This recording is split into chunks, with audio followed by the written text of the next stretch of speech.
Okay. How does this thing work?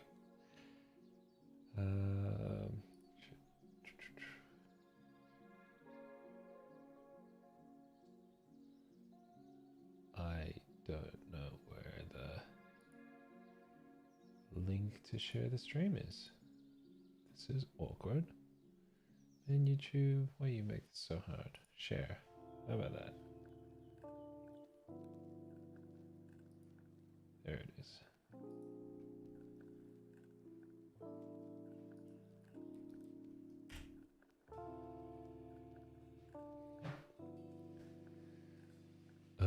Okay. Alright, so I normally don't stream on Twitch. So sorry, on YouTube. I'm normally on Twitch for games. So something weird happens, please let me know. Alright. Just keeping an eye on chat. Let me know if music works out for you, and I guess we'll get going. So what I'm gonna start with, I think, is a quick scan through the images, see if there's some stuff that I think will be really interesting to edit, and take it from there. Get insight into my culling thought process as well. Cool.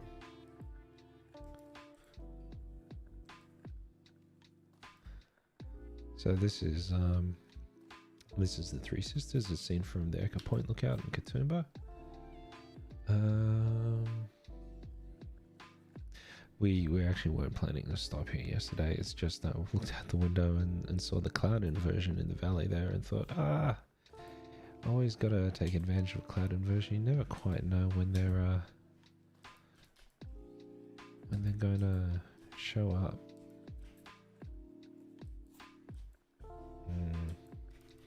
I think maybe these two. All right, I'm gonna set up a quick collection. I'll set that as type.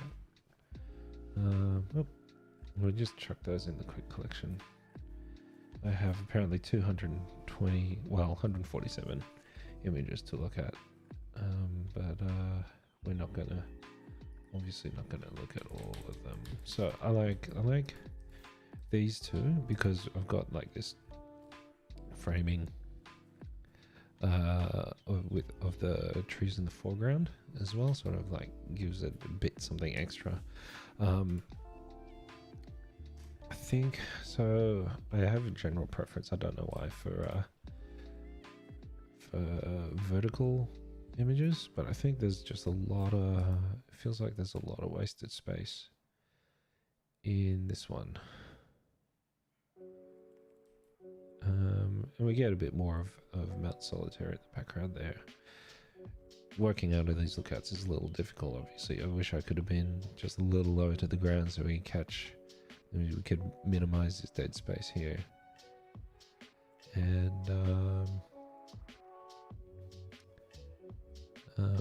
And also sort of this space here, though I guess we might have lost the clouds if we weren't so high up. Anyway, so we're just gonna hit B to add that to the quick collection and move on. Now this was an interesting little spot there we stopped. So let's compare these two first of all. Oh, no, not all four, just these two. I really like this cracked mud. I don't get to see a lot of it. Probably this one, just because that ant hill there is larger in the frame. So we'll just add that quickly. Don't know what I was going for with these ones. It's not quite messy. It's hard to know what I was looking at.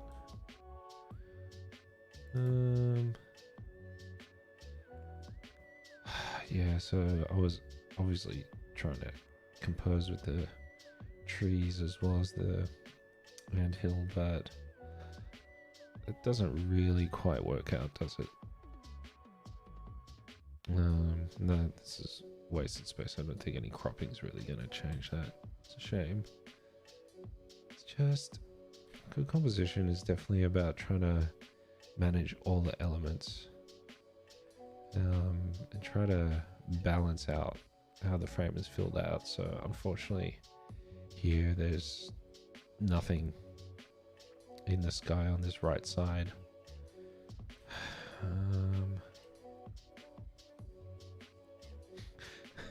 That trick of at the top of the anthill doesn't really work. It's a shame. It's hard to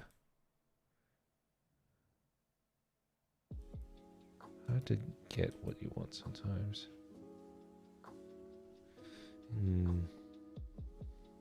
Let's have a look. This series might work okay. Polarization is a bit strong in that top right corner.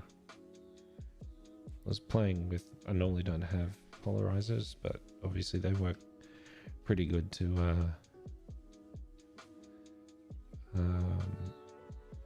just deepen the sky, the blue sky, and also greens in leaves and stuff. So I was trying to figure out how to use them more often.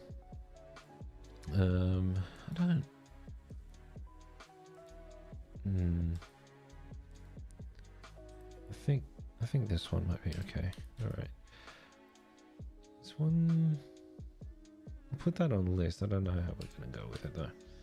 All right, so that was sort of just a random stop off somewhere up on the Newnes Plateau, and so after that we you know finish the drive down to the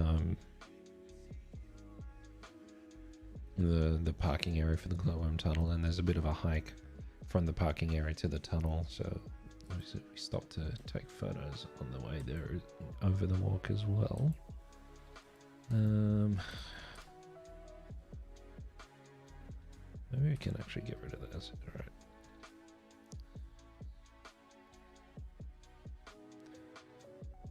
So these were definitely shot with a, with a fairly shallow depth of field.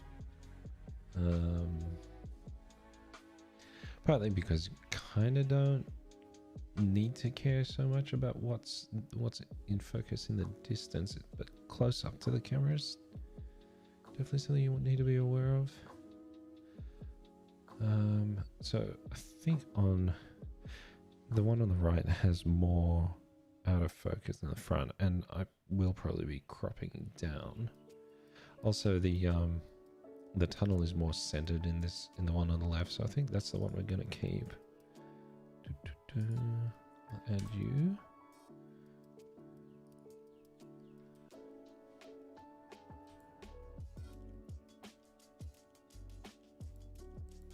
All right, so these people in the tunnel, I thought about waiting for them to leave, but I think sometimes you need a person in your photo to make it work. Let's see, I think these are all. Let's what's going on? Let's zoom. So this one, they're sort of hidden by the plant. This one, they're less so, but they don't look very. Yeah, not very striking. This one, maybe a little hidden in shadow, which is not great. I think compositionally this is the best one, so let's take that. Doesn't mean that we'll keep it, be happy with it and keep it afterwards.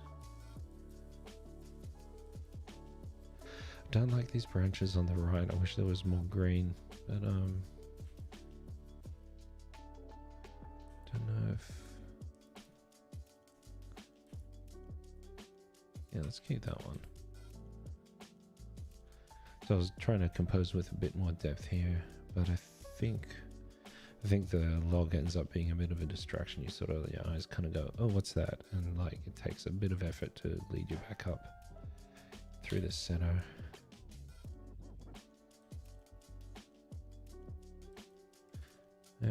I like that one. I mean, it's still got that log there, but I think we can work with it, maybe crop it. Alright, so we'll keep that one. No. I think if I'd been stepping a little further to the right so that there wasn't like a complete vertical line between that dark patch where the tunnel entrance is and the plant, that might have worked better.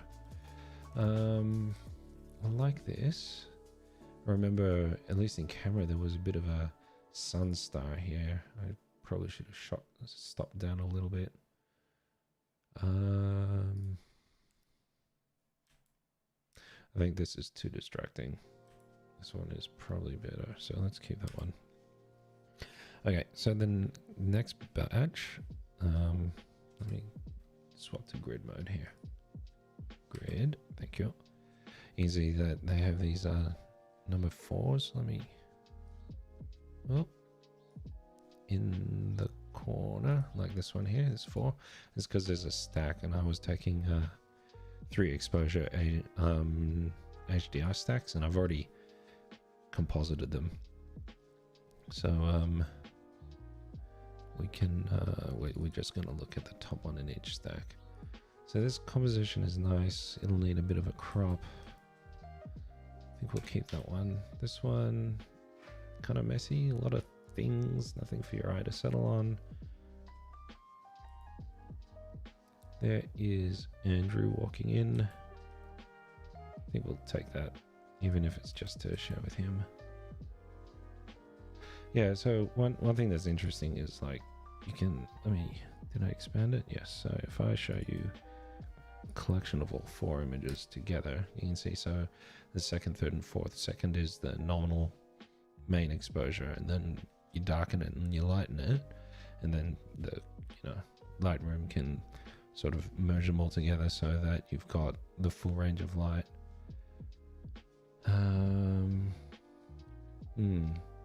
Looks like I hadn't quite spun the polarizer. Maybe I wasn't using a polarizer. It's,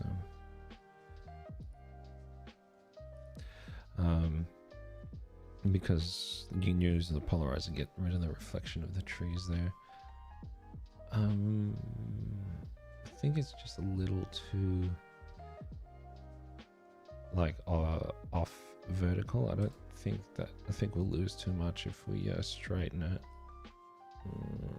Yeah, lose too much of the top area there. Oh well. Now for the tunnel itself, looks like we got 2. Kind of like this one better because we get the sort of the rock wall above the trees as well. And it looks like I've got some sort of motion blur going on in this one. Yep. Alright, let's have a look. There's the motion blur here. Not great, but not terrible either. Let's keep that.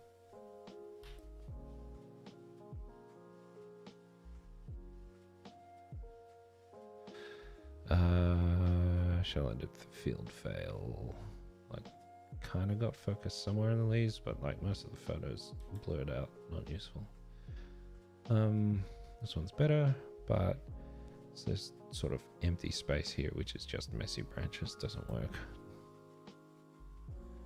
This one might be more interesting with a bit of a crop. Let's keep that one.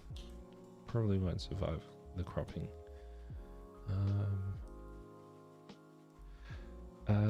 So let's keep this one. Don't know if we'll keep Andrew all the way in there. But I kind of like the composition, so we can keep that. Why is this a 3 stack? Oh, I think I tried to do an HDR stack, but it didn't work out. Yeah, right. I've already rejected the other 2. Okay, cool. No, oh, that was removed. I'm gonna add. There we go.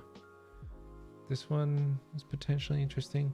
The HDR algorithm really likes the this edge light on the figures. It's a little distracting, I think, but I think we can work with that.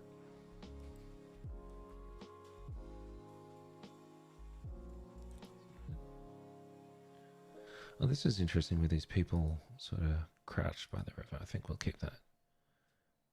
River, stream, water, whatever. Don't know what the... Oh, all right. Excuse me.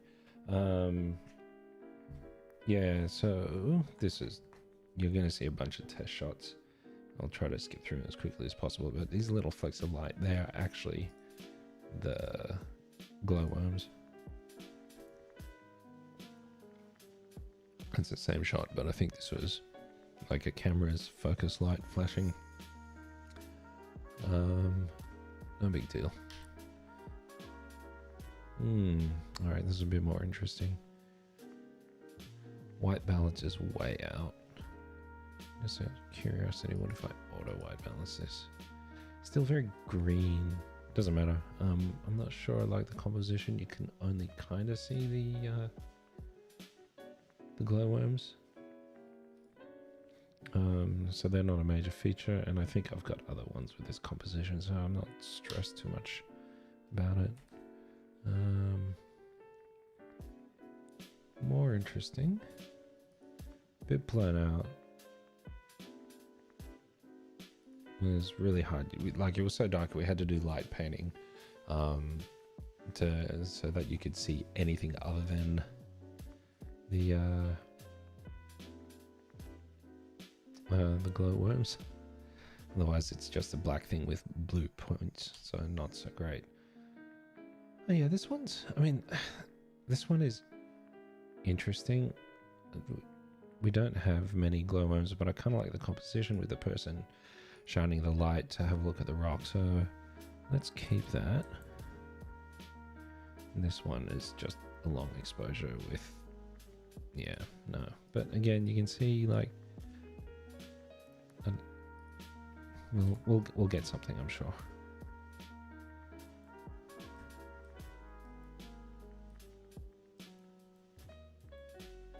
Ooh, look at that. Lots and lots of glowworms.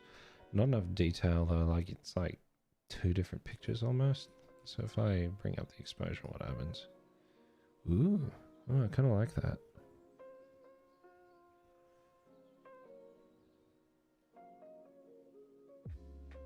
Right, it's going to be really noisy, but I think let's just add one stop so that I remember why I kept it.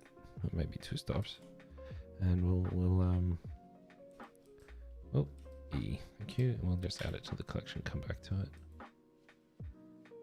This red one's a weird effect. So that would have been like the red setting on a head torch.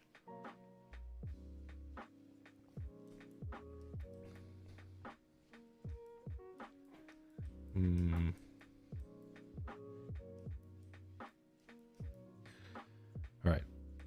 I'm gonna have to come back to some of these because kind of what I want to do is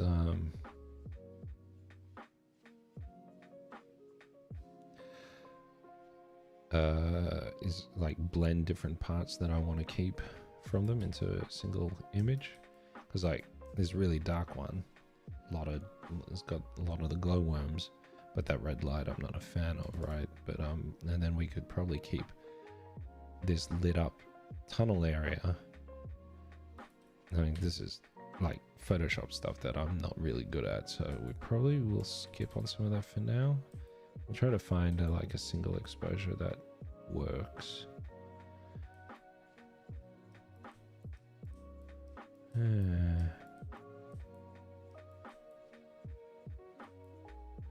really like the lights on that. So I'm gonna try an experiment here, and hopefully it doesn't kill the stream. I'm gonna HDR these three. Let's see what happens.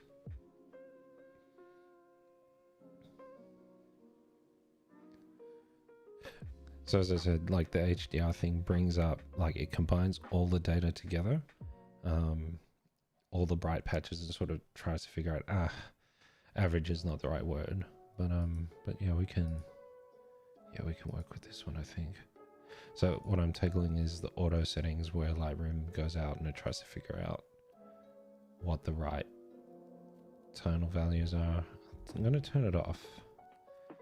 We're gonna leave the deghost on low. We don't want to create a stack. Alright, we're just gonna hit merge and hopefully it doesn't kill the stream. Seems okay. This last time I streamed, I did something that was a bit resource intensive on the computer, and it killed the stream and was very messy. I've upgraded my gear a fair bit since then, so we should be okay. Alright, it's done. Let's yeah, there it is. Alright, let's add that to the collection. I'm also going to create a not create a virtual copy. Let's go to the library and force a smart preview. And that's just going to make sure it's easy to edit later.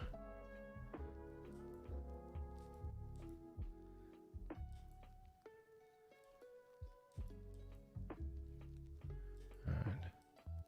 Ooh. So yeah, so here I am, I'm experimenting with it.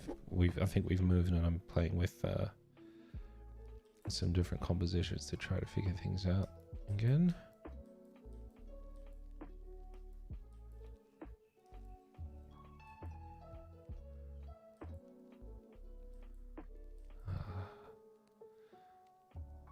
I like this one on its own, like that ring of light there, because a bunch of people paused.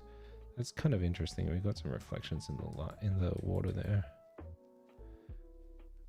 and we still have the glow worms on the wall there.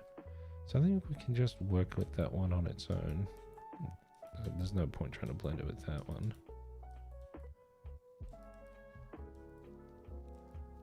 All right.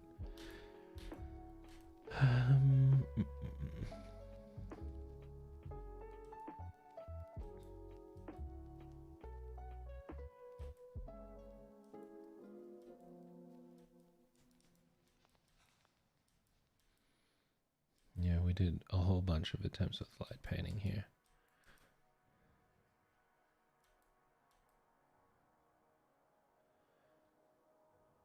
That one could work.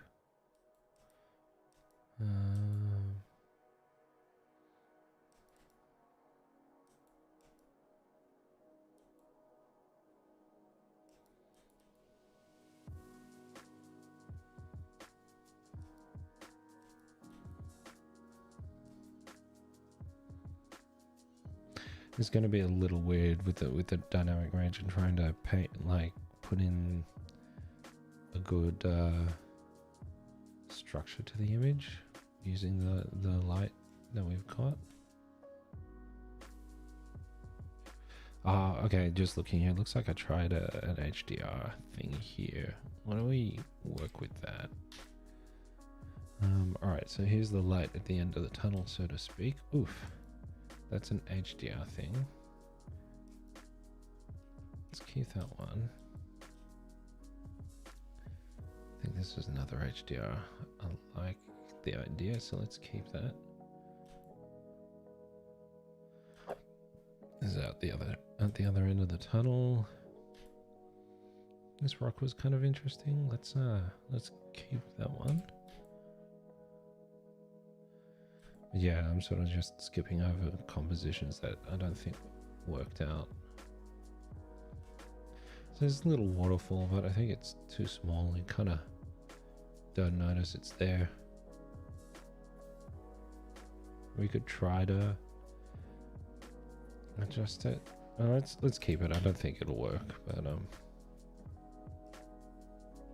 like the idea of that one.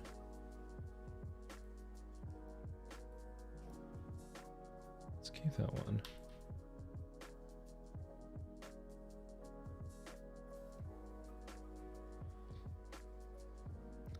Yeah, I think that one sort of needs to be straightened a bit, but we lose so much data when we do that, and so much, yeah.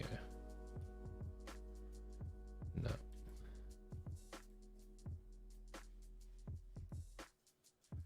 This one almost works.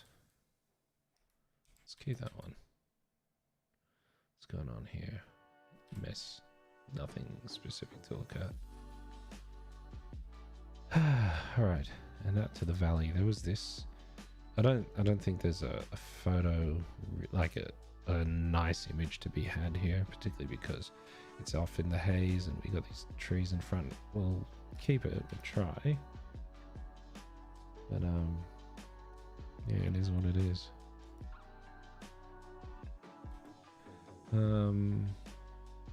We'll work on this one as well. Like I feel that I need to improve how I handle the rocks in the Blue Mountains and the cliffs and stuff. This one doesn't have any particularly great light, but I think we can turn this into an image that I'm happy with.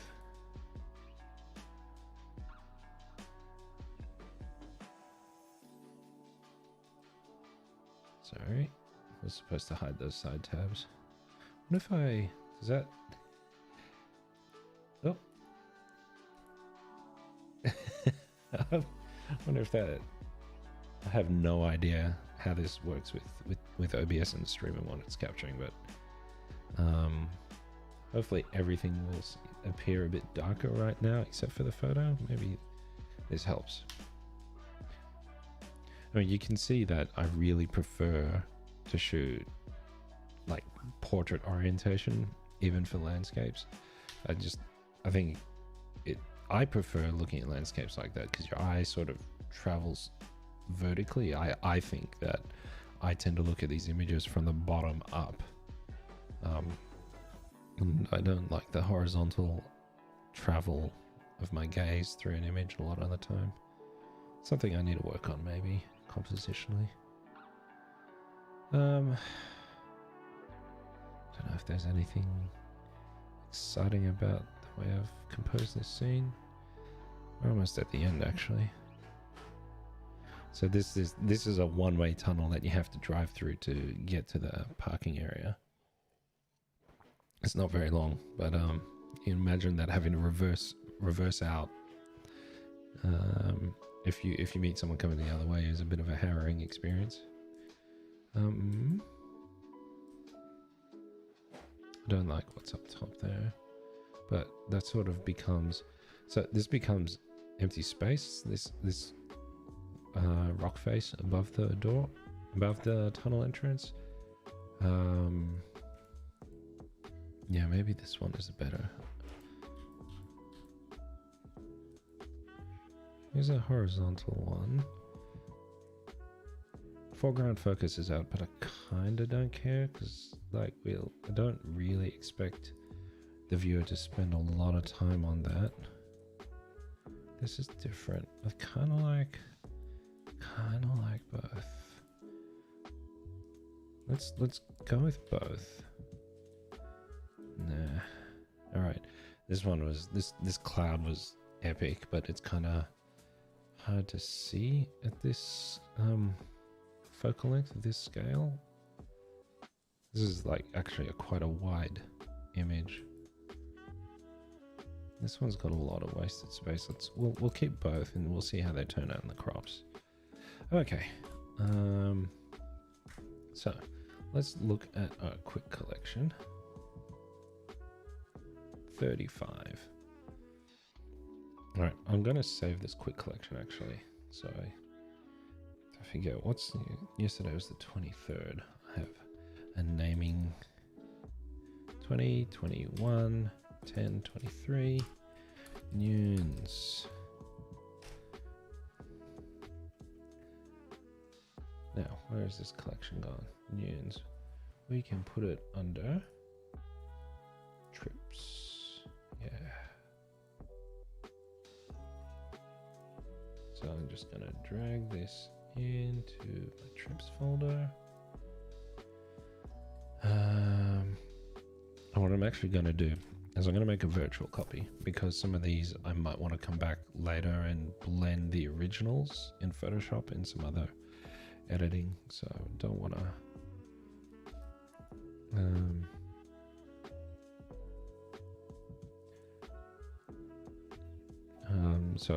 I don't want to confuse myself later on, so I'm going to create a virtual copy.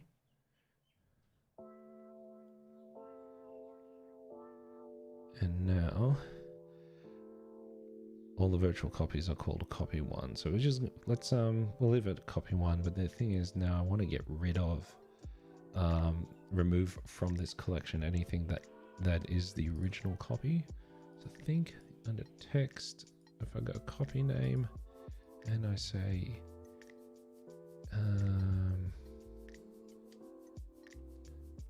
how about doesn't contain copy.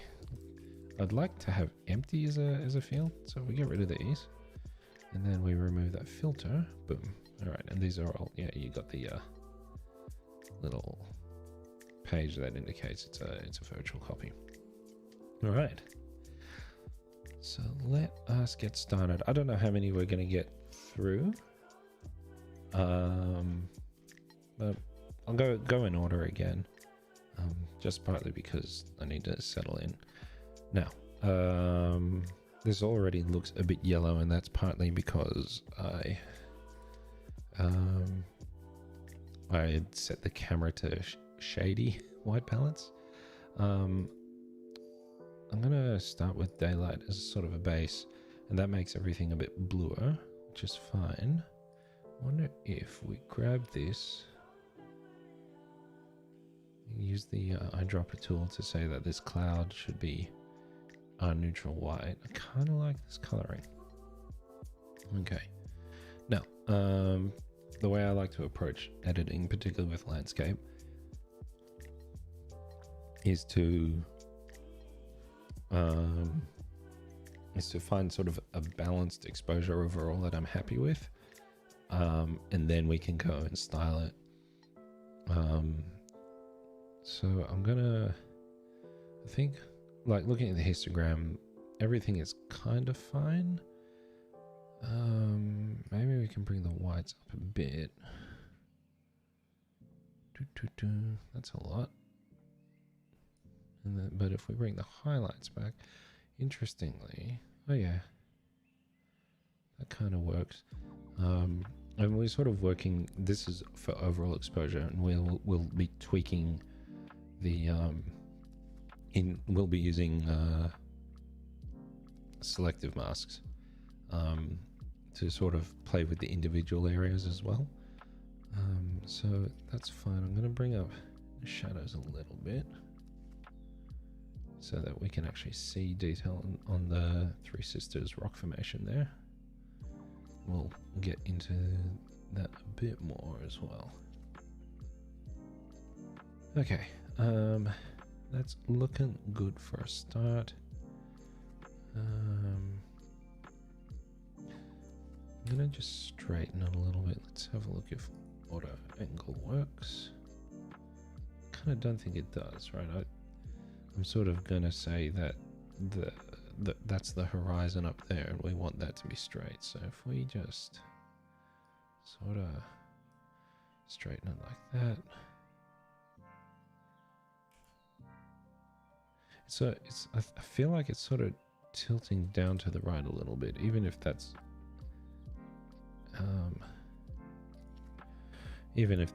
in my brain. That's kind of how I see it. So I'm just gonna, oh my goodness, Dave. All right, let's see if we 0.8 that. Yeah, that looks better. Now the white balance, I feel the trees are just a little bit yellow, but everything else kind of looks okay. So maybe just grab HSL and change the hue value. So we'll use this little draggy thing. What's it called? Stop. Alright, so we're directly adjusting hue. And what happens is with this one, we can sort of put it over the color area where we want to change it and sort of drag it up and down until we find something that we like a bit more. So there's the neutral. And, ooh, that's too green. Australian bush is never this green. Right. I think that is a good compromise. If we look at how it was before, how it is now. Yes. what I might do is also pull down the saturation a little bit and then hopefully make it a little less rich. Yeah. Yep. And I might throw on a vignette a bit early. Okay.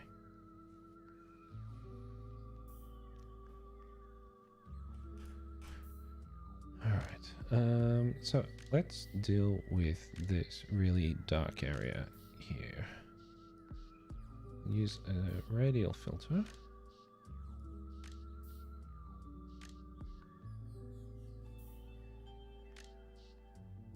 And we need to invert it because we want what's on the inside. And we're going to use a range mask. Luminance. Show me the range mask, please. And we're just going to bring it down so we know it's not affecting the bright areas. And that will let us sort of stretch this out a little bit. Cool. Right. I'm going to very gently grab the shadows and see what we can bring up. Now you can see that we're losing a bit of contrast there because there's actually not a lot of detail in there. But if I grab the blacks and we stretch the blacks out from the shadows, we get a bit more of that contrast. And also a bit of dehaze will help with that. Yes, very nice. In fact, we could probably bring the blacks up a little bit more. Now, everything looks a bit bluer in here than it does in the rest of the image. So I'm also going to bring the color temperature up to be a bit warmer so it matches everything else. Cool. Some saturation maybe. Bring up the color in the rock. Very nice.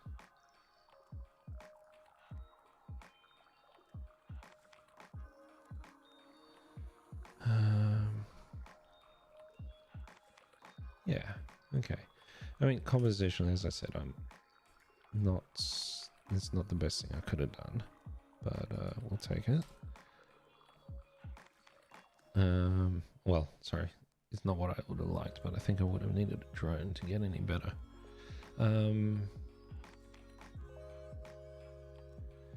Alright, so now we need to deal with, how about the sky? The sky is something we can do fairly quickly.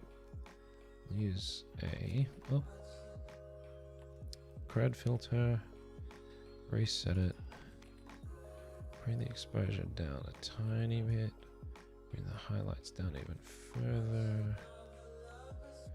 Interesting, so when you bring down the highlights here, you can see that it's not really rich blue. I think if we just use color palette and color temp, we can sort of make that a bit more blue, which is nicer.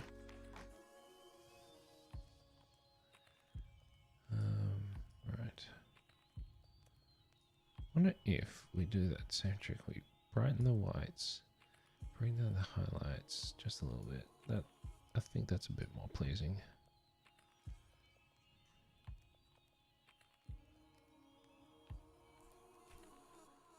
Oh yeah, actually, so one thing that we can do here is we can actually use dehaze to sort of get rid of that, a little bit of that overly whiteness.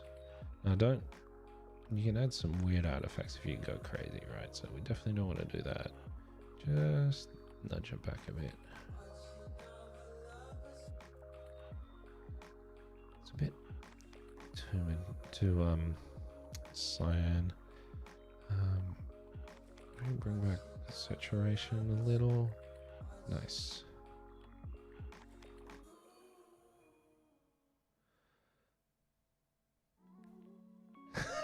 Hey Annie. Yeah, glowworms. These are definitely not glowworms. We'll edit a glowworm photo after I finish this.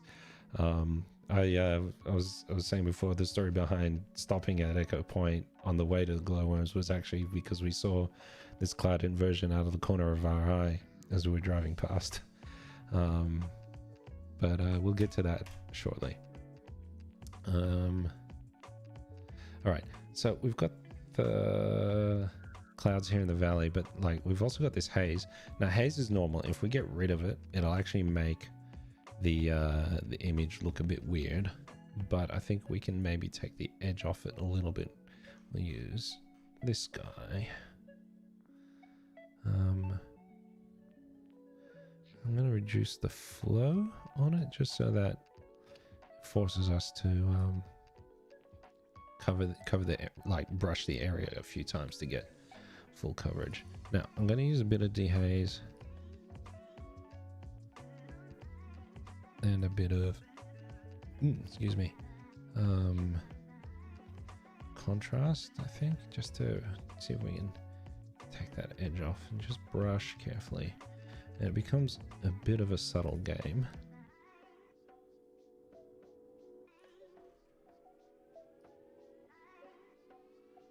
But I think that will help. Now we've got a bit of that blue tinge again, I think, so we're gonna just try to warm it up a little bit so we have a bit of a more consistent coloring. Nice. So before, after, much nicer. Now I personally like to put a little bit of a contrasty tone curve on things, so let's just grab this guy and brighten up the highlights just a tad. Oh no, not that. Bring up the blacks just a little bit. Nice. Now I am thinking a crop. Partly 4x3 is not my thing, and most people look at things on horizontal images on 16:9, and this lets us get rid of sort of well, remove some of that sky that we weren't using anyway. I want to keep the top of the trees, I think, just in frame. Let's have a look at how that goes. It's a shame, and we might have to make this 16:10 because this guy is sort of, or let's have a look. What if we just get rid of that altogether? See if that looks, oh my goodness, magic. I didn't even have to go to Photoshop. Let's just try to see what's going on here. Yeah, that looks fine. It's dark anyway, so any weirdness no one's really going to look at.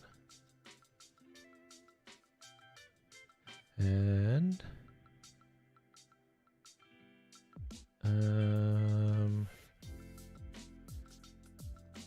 let's hit the effects again. If we bring down, whoa, nope. That's about as much post-crop vignette as we can allow ourselves, I think. Actually, so one thing I might do is try to balance the exposure in this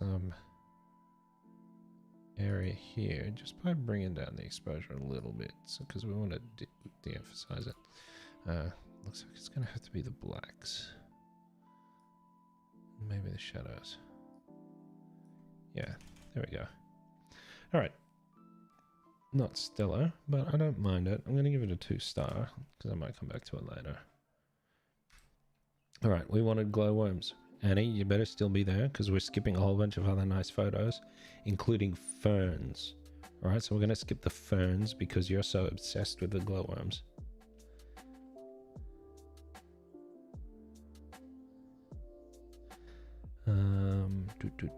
This one's got a lot of glowworms in it. Oh, that's right. This one might not turn out well. Wait on what, Annie?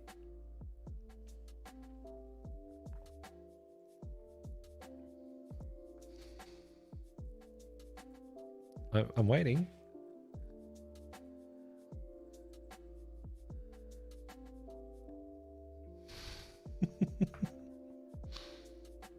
I can't wait forever though.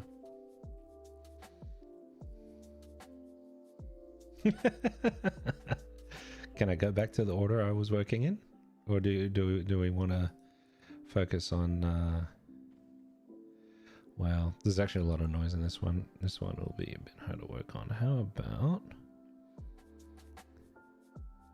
this one with the glowworms?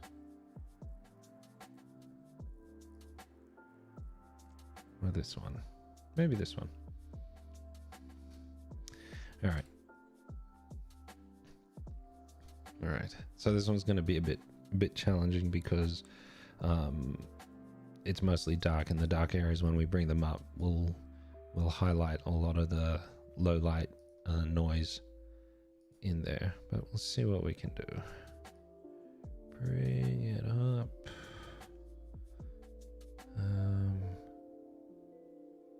Hello, shadows. How are we doing? Not bad. We just like, this is just going to be a contrast image no matter what we do. You attracted a message. Sorry, I missed it.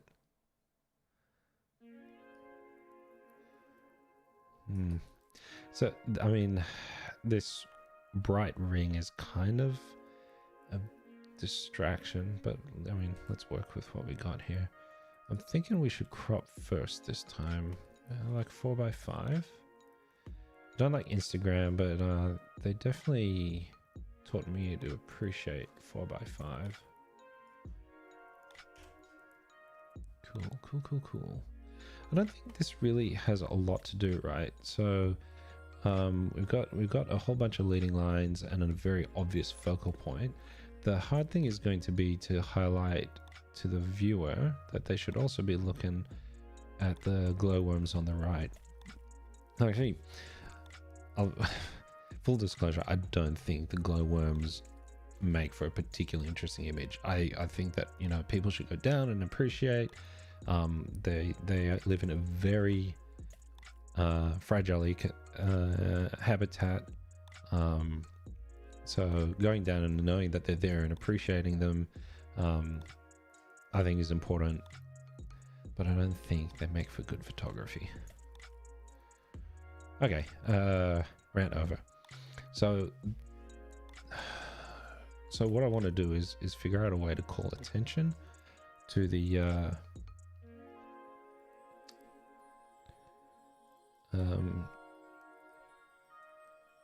right side of the image, which actually means making bits of them brighter. All right, so we're using a circular, sorry, radial filter again, and I'm just gonna bring up the exposure and see what happens. Ooh, gross. So I'm gonna have to be a bit gentle with this. There's not much that we can do. So we can do that dehaze trick again, maybe. Oh, interesting. Oh.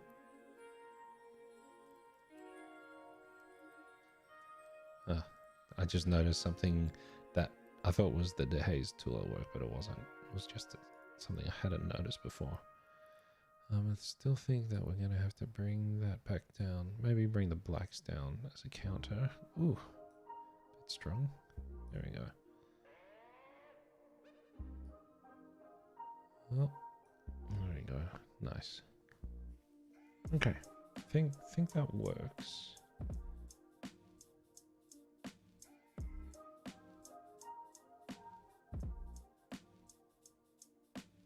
There's no sunlight in the picture.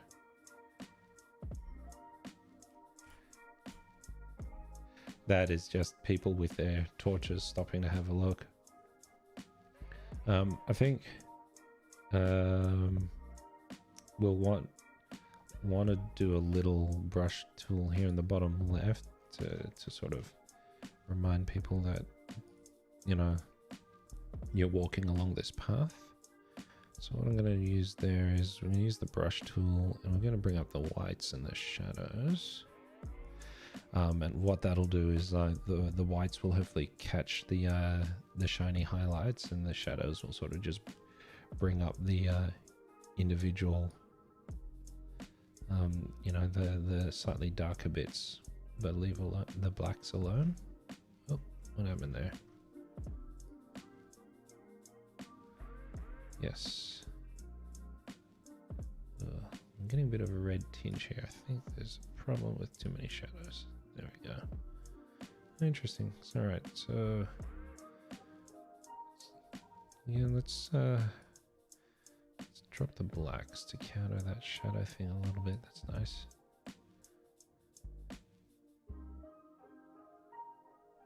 Cool. All right, I think we're pretty much done with this one. Let's just throw in a vignette. I might want to do a manual vignette, but let's have a look. Oh yeah.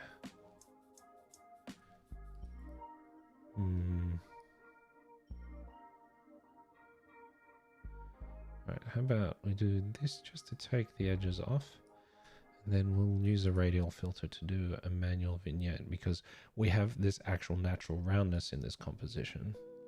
So let's try to use that to our advantage and bring it down like that. Let's have a look at the overlay.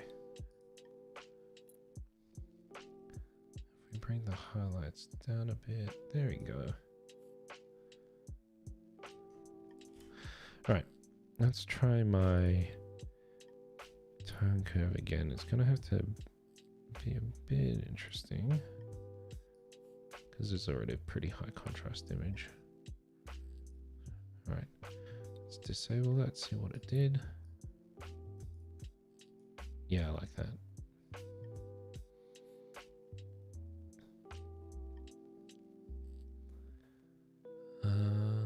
Cool.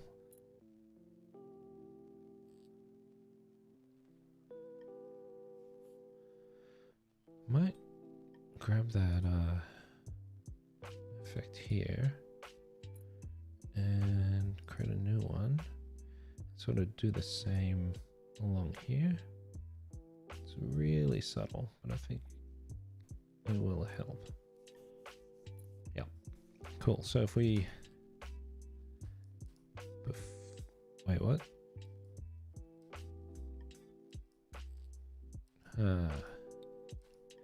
Interesting. So after, before, after, before. Actually, I like that. So we've sort of got a little more detail. In here, it's not like completely blown out. So we'll keep that. No, that's before. This is after. Right. All right. That means we definitely want to try to grab a bit more of this detail here. Drop the highlights, add a bit to the white, and just we probably want a bit more flow. See what we can get back. Maybe a bit of dehaze as well. And then we'll use the range mask for luminance, and we want to only apply it to the brightest parts of the selection of the mask. There we go. All right. Before, after. I think we'll do this thing where we drop the clarity, increase the texture to really emphasize like the texture of the rock, but keep a bit of that like there's a slightly dreamy quality when you drop the clarity. What about color? There. All right. Done. Happy. 2 stars.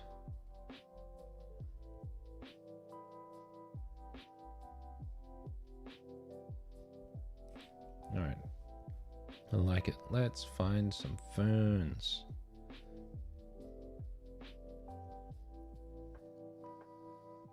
I feel like we need to do a tunnel. Definitely need to do a tunnel entrance. Image next. It's kind of hard to see that there is a tunnel in this one.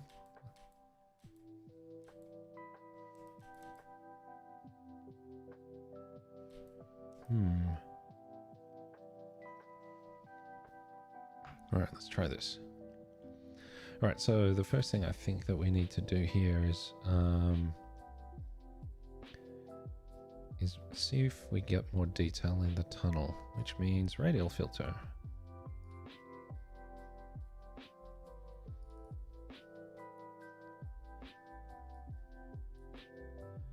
Here we go. There isn't really, is there? So if we bring this up, no. If we bring the blacks down and the shadows right up, I'm gonna have to change the range mask again.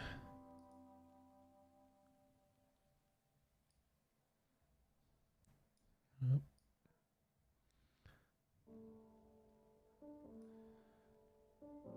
You make it bigger now as well.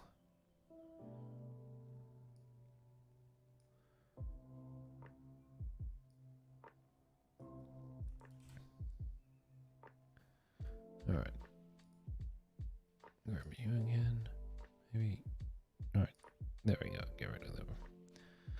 Show range mask, and if we do a bit of dehaze.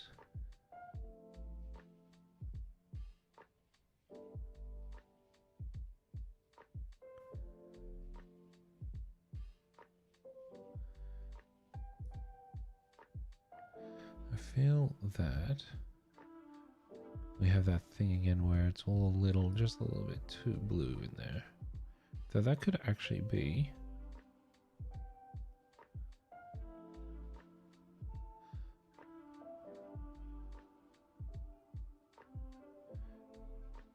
the actual light rather than the effect of the radial filter, because the radial filter generally only applies to the shadowy parts of the image.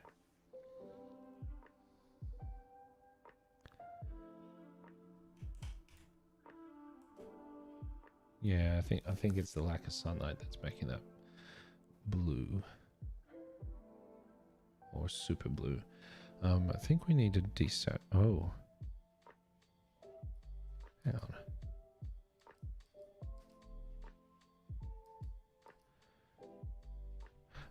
This is one of those HDRs that we applied the auto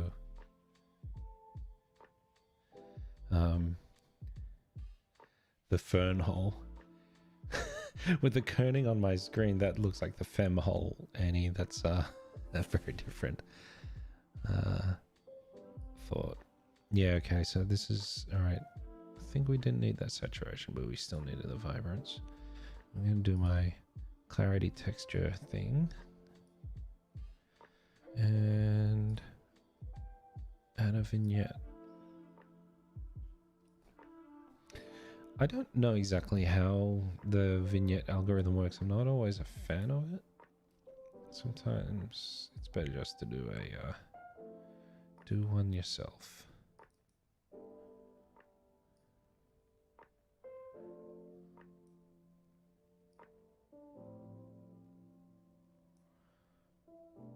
And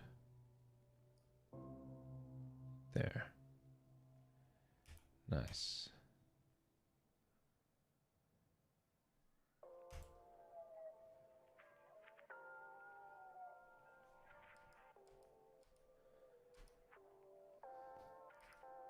So that's before, that's after. We've got a little more detail in the tunnel.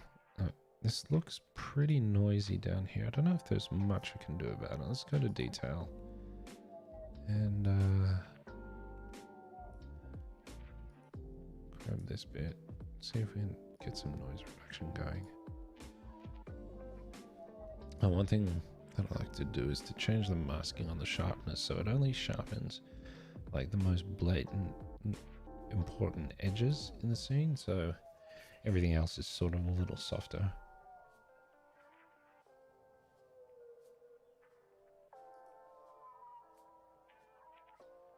Interesting. We got all these little things in here. I don't like, you can't see them when you zoom all the way out, but I guess you could if you like we're printing this or something, so I might get rid of a few of them. Well,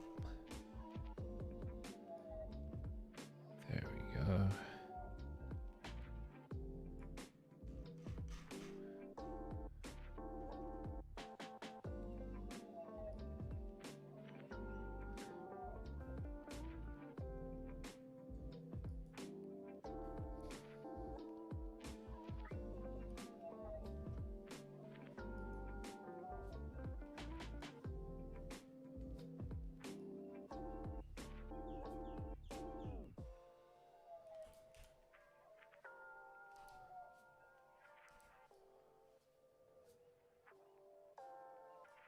Oh, there's another one. I wonder what they are. I mean, that one looks jagged like some sort. Oop.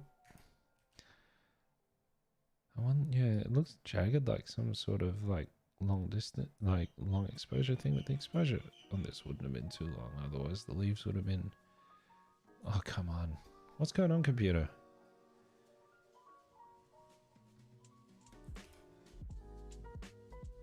All right, just a couple more.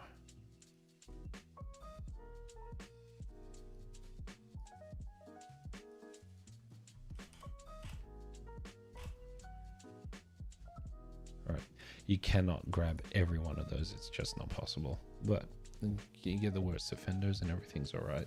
All right.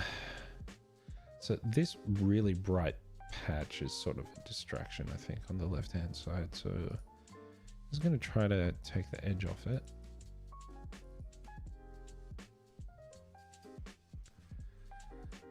And we are going to do that by just bringing down the whites and the highlights a little bit.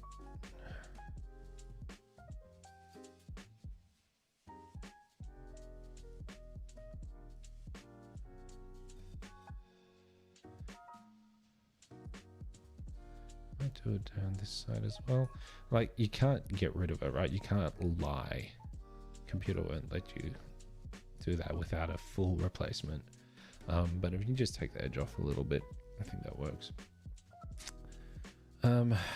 Next up, this area is a bit of a distraction, so I'm just gonna crop that out. I think. No, I wanted to keep this up here. This is a problem. 4x5 is usually my go-to. No, I think we're just gonna have to live with that. Because I think if I just do this, I don't know, it sort of changes the balance of things a little bit. I wanted the whole a little higher up in the composition. We're just gonna have to go with this. Some things you cannot fix in post. Then that's sort of what is meant by getting it right in camera. Getting your angles right is the hardest bit. Okay, 2 stars.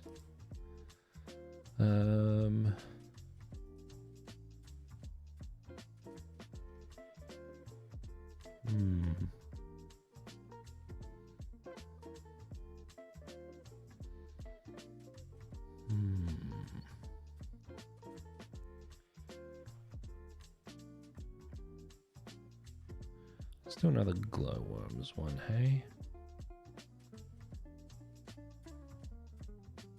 Maybe this one? This one's got a lot of glow worms. I think it's going to be a similar approach to the last one. Ooh, a lot of high ISO noise. Alright, this one's probably not going to work out. Might work out for Instagram purposes.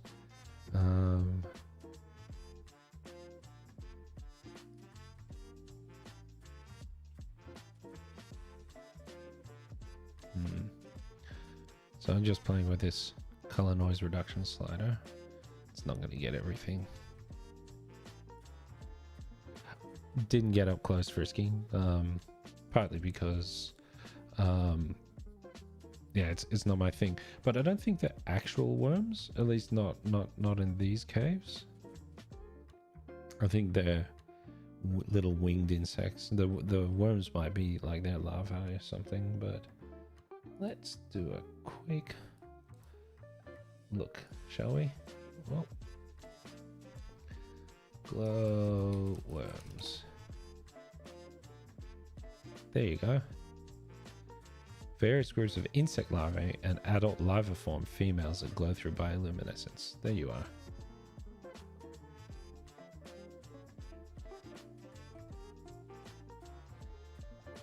They look like this.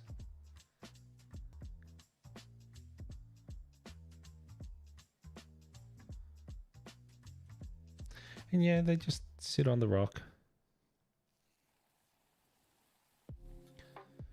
All right, so back to the photo. Yeah, look, I mean, there's actually glowworms in the Gold Coast, Tambourine area that I went to a long time ago, and I was not prepared. I had no idea what I was doing in that photographing session. Yeah, they're like fireflies.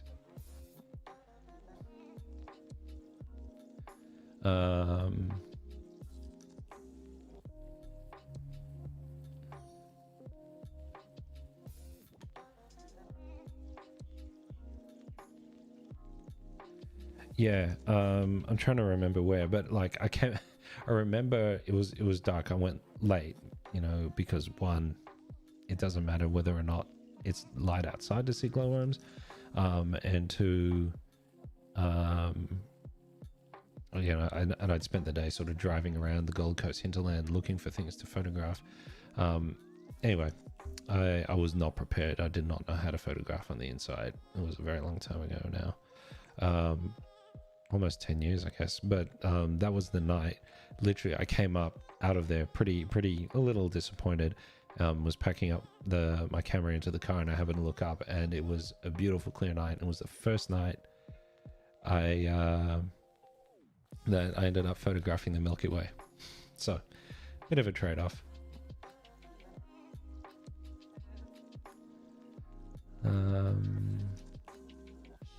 Yeah, I definitely recommend. And if I come up next time to Brisbane area, maybe that's something we can do. If you don't mind going for a bit of a drive. So, yeah, back to the photo. Again, it's sort of a circular thing. It's just not gonna get. This is not gonna be a portfolio image. It's too noisy, but we can definitely get something out of it. All right. So there, I have like some. Oh yeah, this is why we had to bring up 2 stops of exposure to even see it. All right, let's bring up the shadows. Ooh, very green and noisy.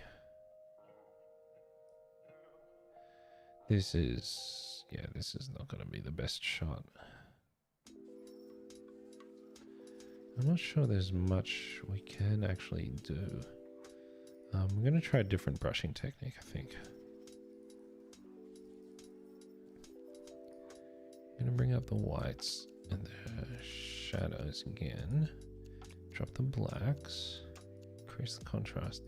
And we're just going to brush lines to see if we can bring out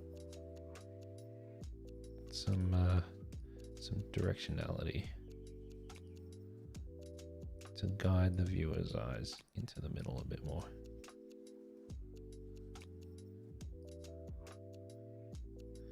Maybe even almost overdo it in the areas where the why does it go dark every time I click? It's a bit strange.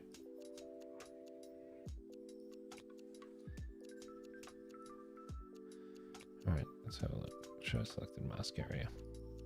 Oh yeah. Alright, before, after. It's just a bit brighter. I'm not sure there's much else we can do with this one.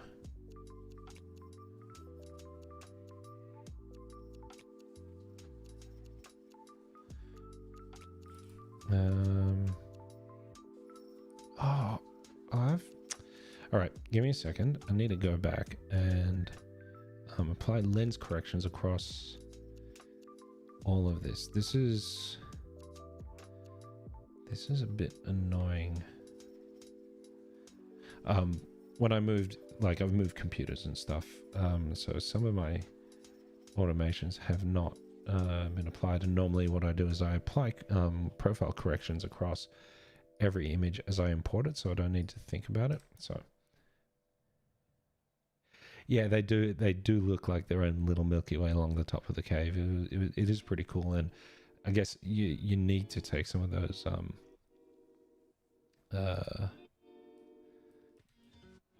approaches, similar low light approaches to photographing them. Oh no, that's one. Quick save presets. Let's just, where's my workflow? Lens corrections. Hopefully that didn't wreck the edits I've done.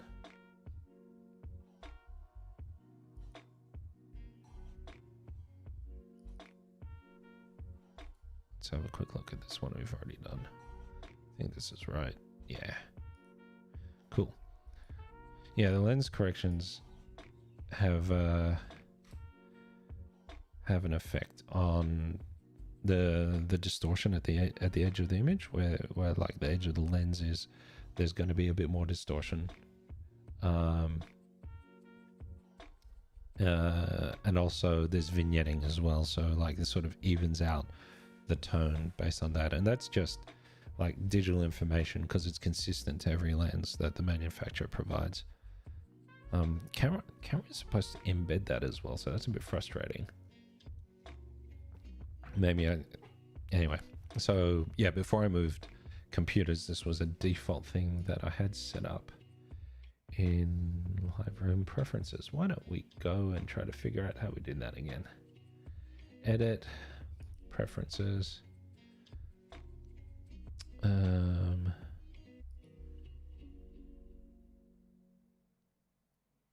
It's an import thing. Presets maybe? Global, camera settings, Lightroom defaults.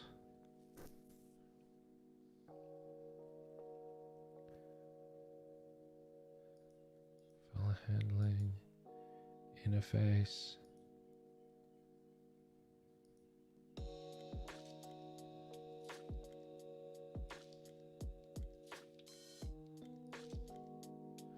It's not here. So it might be in catalog settings. No. It might be something that I have to tick while I'm importing, and then it'll remember for the next import. Bit frustrating. Maybe if I just do this quickly. You're not gonna let me import? Ah, there it is. Yeah, so develop settings, just hit up lens corrections. And I can say done, because I'm not actually importing anything. All right, back to photos. What's a nice composition that I'm liking? I was liking this one, wasn't I?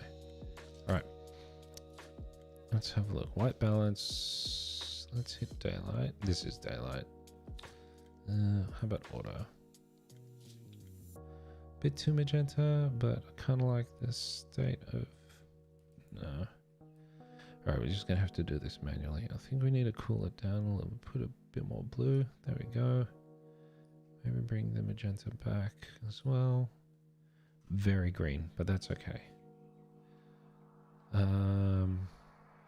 All right, so we need to find a better balance between the foreground, the midground, and the background. It's very large, like, so because they're close, obviously the leaves are very large. So I think we're just going to crop them out because I sort of want like the stream and that tree at the top to be more prominent. So we're just going to 4x5 and do that. Yeah, I think again, it's hard when you're on site and you feel like you're a bit time limited and you want to explore. But yeah, it is a cute stream, isn't it, Annie? I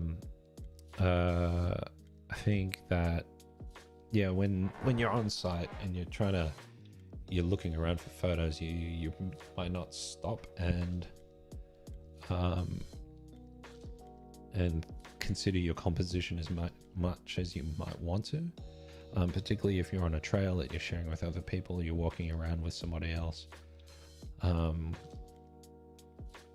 Yeah, anyway, so if I'd done this again, I probably would have gotten a bit lower. If I was handheld, I probably was handheld. My knees probably wouldn't have let me crouch too much. So tripods are valuable. All right, so we've fixed the color. It's looking a bit dim, right? And you can see that it is a bit dim based on the histogram. So let's bring the exposure up Yep. Oh no. All right, I liked it at 1. And obviously the highlight, there's too much highlight, so we'll bring the highlights back.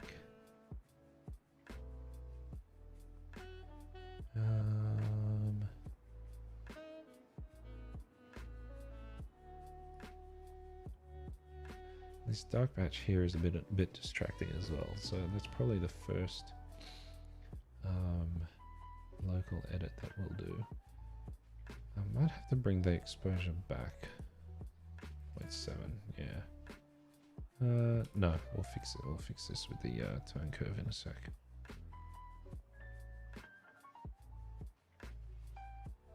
I feel like this light patch of rocks here is like there's too much of it. We might have changed the aspect ratio to, yeah, I mean, you see we're losing a lot of the image as a result. I think this works better. Alright, so this bright patch up here is a bit much. Next to the tree here, and this dark patch in the middle is a bit much. So we'll use probably radial edits to sort this out.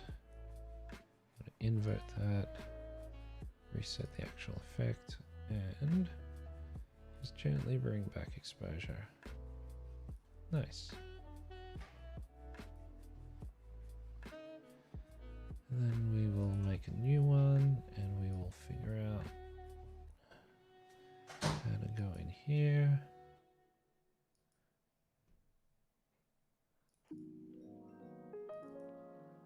Come on, reset. There we go. We'll just bring up the shadows just a tad, because it's still a dark area. We just want to not be quite so distracted with how dark it is. Nice. All right. Time to get really funky, I think. So we're going to reduce the impact of these leaves. Oh, no. We're going to edit this one and bring this up. Okay. I just want to bring the exposure down a little bit. Now, I'm going to use a range mask, but for luminance this time, because we just want to mostly affect the leaves. Oh, what are you doing? Luminance. Oh, we need to grab the eyedropper first. All right. So let's say this color range. No.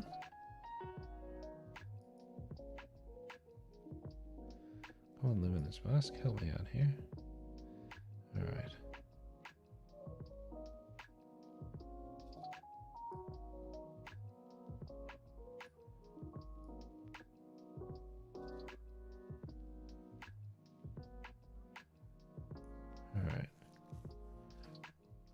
It was still catching a little bit too much of the stream as well. I just wanted to grab the greens, and they're a bit brilliant there, so we're just gonna desaturate slightly.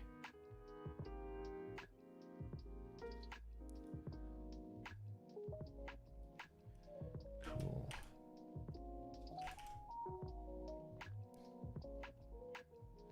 It's funny, like this is.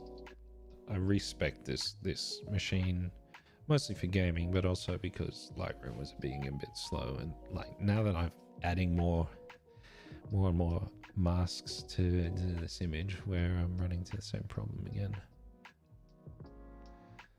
Alright, we're going to do my little trick where we drop the clarity and bump the texture. Probably maybe dehaze ever so slightly. I know a lot of photographers don't like using dehaze, but I find if you're just a little gentle with it, you can get the look you're going for. Alright, now, so there's a lot of light areas in the image, right? And they are sort of the parts that I don't think the viewer will find very interesting, right? It's all this green area. So I'm going to start by just, the next thing I'm going to do is just try to add a bit of a vignette, so because that helps draw the viewer's eye away from the edges. Yeah. All right, we'll do that. Do my tone curve thing. You have to be quite gentle. I know like some people add a very strong tone curve one way or another. Oh.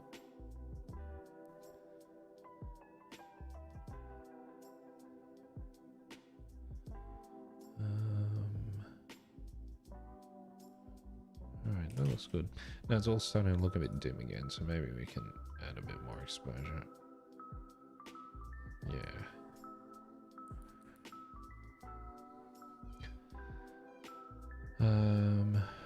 What if we add a bit of vibrance? How does that? Whoa, not too much. I'm also not sure how I feel about the quality of the greens. Let's go with the HSL. I'm going to bring down specifically the saturation of the greens. And then for hue, let's have a bit of a play. Definitely not that. Way too blue. So if I bring these greens more yellow, then we can maybe adjust the overall white balance again. Because what I'm trying to do is balance out the color in the rock. Alright, that was too much. I just want to take a bit of the yellow out of the rock there. There we go.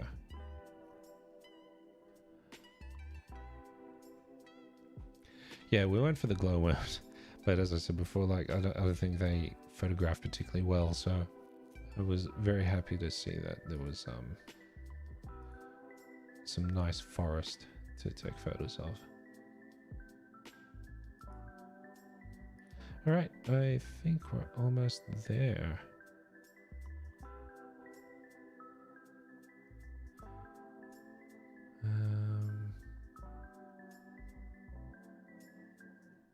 Actually, let me just see if I can grab. I'm not convinced. Let's grab the highlights. Oh, no.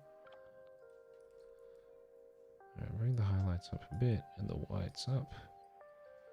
Maybe that. No, whites are too far up. Okay.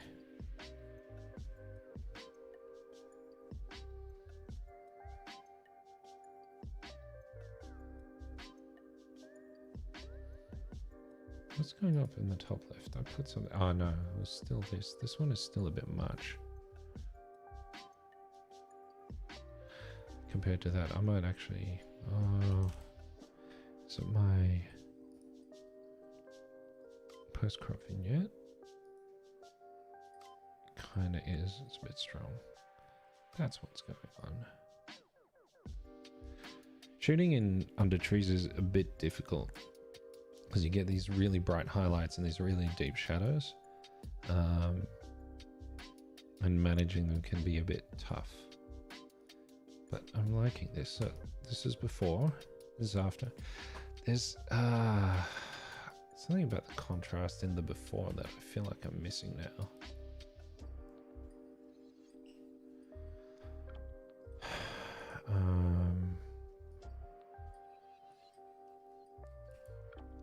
It'll be in the tone curve. If I bring... Ooh, a bit strong.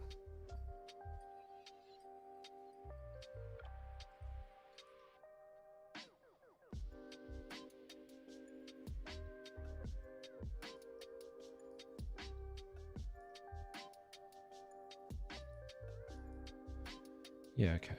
All right.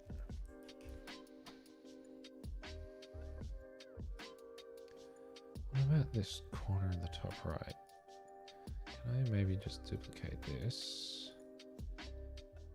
That's a bit much.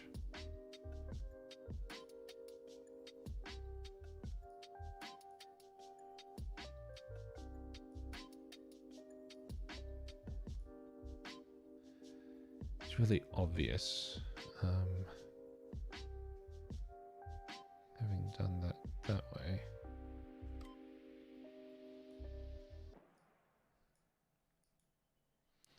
All right, let's delete it and see how we feel. Yeah, all we need to do really is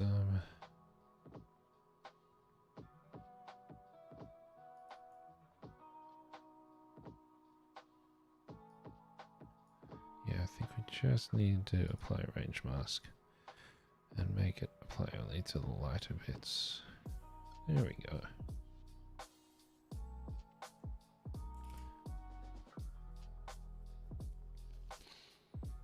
So yeah. Might do something to bring out that stream a little more. So people talk about how Lightroom is not as useful as Photoshop, and I think honestly, Lightroom certainly makes a lot of the basic work really good, and Photoshop is sort of like a Swiss Army knife where you don't know where most of the tools are a lot of the time. Actually, yeah, so why don't we sort of saturate.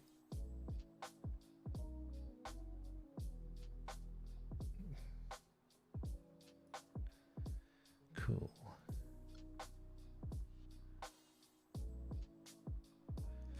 All right, I'm pretty happy with that. Though I've lost definition in the bank on the right. This is really frustrating.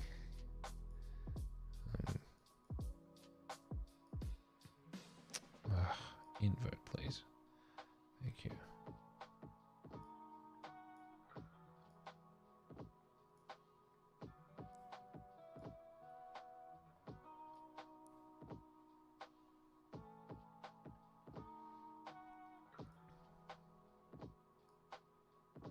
There it is. Much better. All right. Cool. 2 stars. Moving on. I think we'll do one more.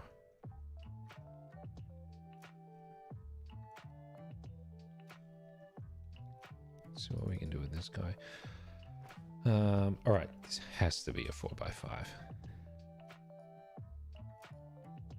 Funny, I don't post to Instagram anymore, but yeah, and I was saying before that it's taught me to appreciate 4x5 a lot. I feel like I want that top to lean in towards me a little bit more, so I'm going to use transform. How's this go? Is it aspect? No. Vertical maybe. Yes. Look at that. We're gonna have it lean right into us if we want. It's a bit much for my taste though. Then we will say constraint crop. Nice.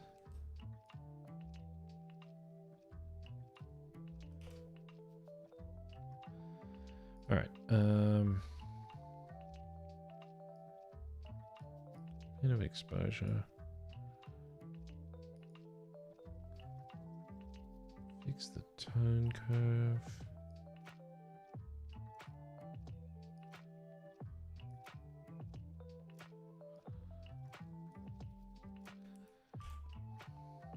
It's a bit strong, isn't it?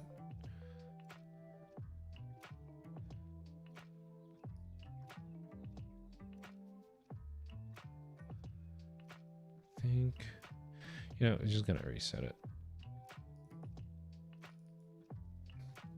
We'll come back to that. I think we just need to use some local adjustments.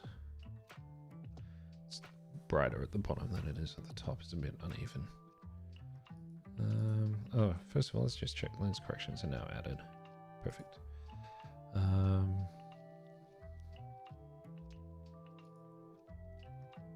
I think, so there's this, like, I perceive, I don't know if it's actually there, but I perceive this line at that angle.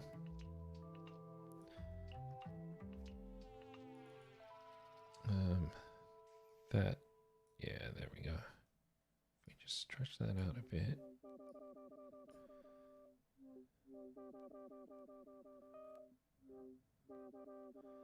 Bring the blacks down. Very nice. Bit more contrast.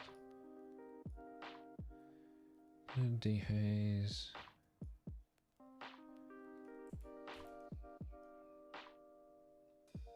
And then there's another line. This is going to get weird because the lines are going to start crossing.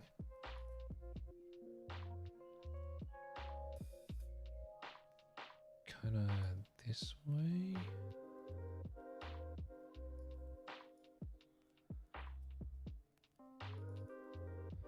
Yeah, a bit of contrast. I think that's our main problem there.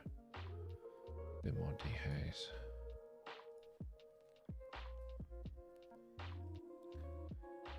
I feel that might need a bit more saturation up there too. Might have to go in with a brush to actually get some serious dehaze. It's probably a combination of distance haze and probably focus depth of field, maybe? Don't know.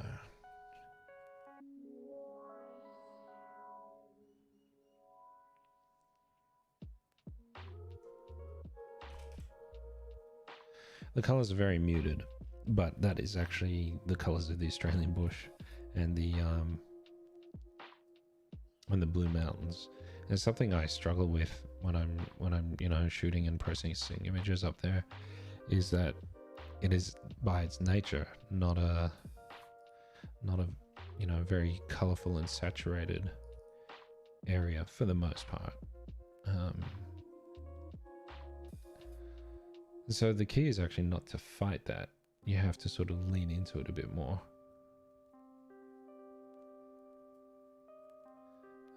What was I doing? I was going to give it a bit more dehaze. Bring down the flow. Let's see what we can do.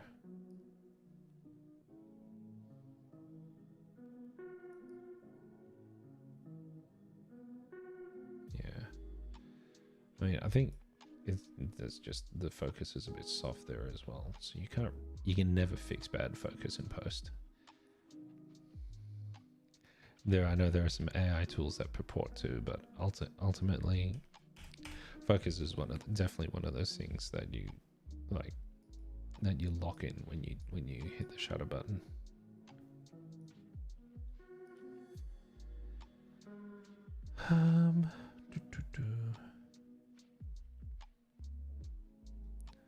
Let's add the old vignette just slightly.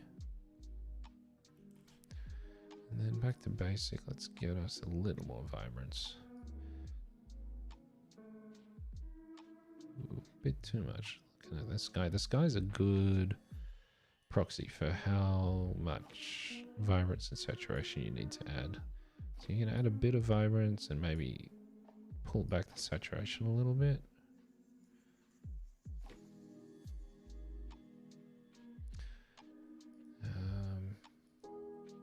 Whoa! All right, auto white balance did not. Just went a bit overboard there. Yeah. All right. So daylight, in this case, daylight is defined by Lightroom as being 5500, and it apparently adds a bit of magenta tint to it as well, which is not a bad look. Nice. I'm pretty happy with that. 2 stars.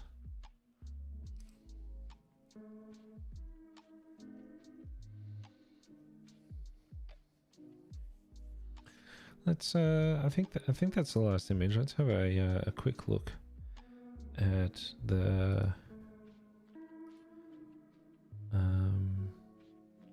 filters. There we go.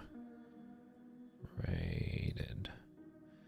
The ones that we looked at. 5 of them.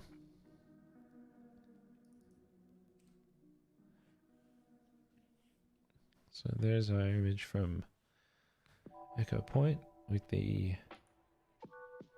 Oh. There we go. Echo Point. I like it. It's not bad. I find Echo Point sometimes a little frustrating because the light is almost never hitting the stones in the way that I want. We're sort of facing southeast, I guess, and sunset is a bit, it gets very harsh. I just need to spend more time up there. It's also very crowded because it's where everybody goes when they go to the Blue Mountains. This is not bad, this tunnel. Yeah, the polarizer I think definitely helped with the color of the leaves.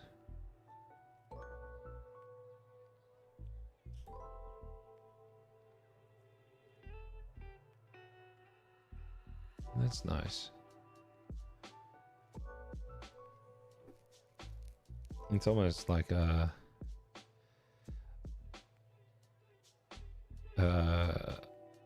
contrast.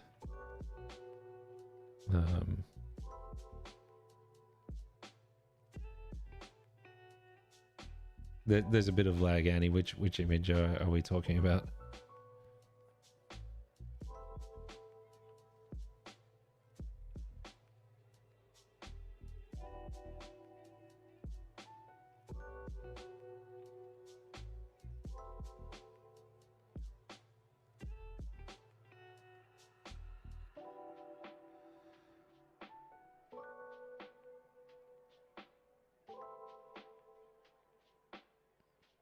Oh, the fern hole. Is that what we're going to call it?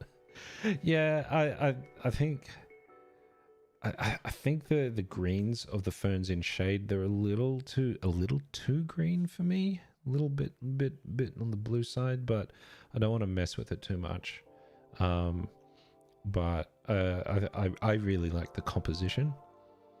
You sort of have like the little bit of the rock face adds context, and then the ferns frame the tunnel.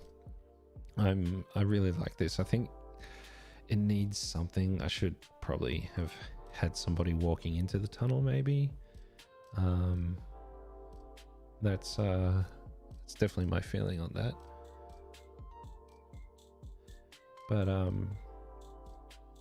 But yeah, I like it, and I'm glad you like it too.